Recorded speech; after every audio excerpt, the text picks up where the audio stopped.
There was a situation I want to tell you about, and tell me what you think and how to handle it. So there was a supplier that provided a service to us, but we realized that months had gone by and that supplier never invoiced us. So it was like a 15 or 20,000 rand amount, which is about $1,500 that we were supposed to pay them, but they never asked us to. They just forgot. So the question is, if they forgot, let it slide. If they remember, why don't they just come and remind us, and then we'll pay them when they remember? Or should we write to them and say, hey, we realized you never invoiced us and we'd love to pay you? So the people I was working with at the time were divided on that question. Some said they'll come to us when they're ready. And my opinion and one other guy was saying, no, let's write to them and tell them we owe you money and you just forgot to invoice us. So what did we do and how did we solve that? Bottom line, we thought, okay, if it was flipped, what would we like to have done to us? How would we like to be treated?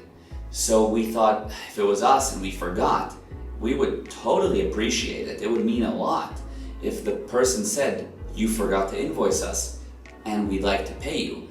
In fact, it could solve a lot of problems because maybe we weren't sure what happened and why we weren't able to pay someone else, something like that. And now this person would come to me and say, it's because we owe you money. And then all of a sudden would add up and make sense.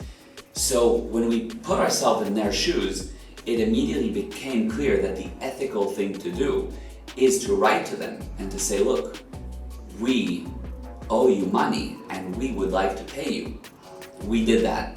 They super appreciated it, of course. We paid them. And the big lesson here is that you need to treat people the way you'd want to be treated in business and of course in life, but also in business. Don't try to be, find a way to cut the corner with people. When you treat them the way you want to be treated, it will come back around to you, and that's the way to have long-term business, long-term success, and happiness in your business. So, treat people the way you would want to be treated. Thanks so much. That's, of course, by the way, before I close off here, that's the golden rule. Buddha talked about it. The Bible talks about it. Treat others the way you want to be treated. All right, thanks for watching.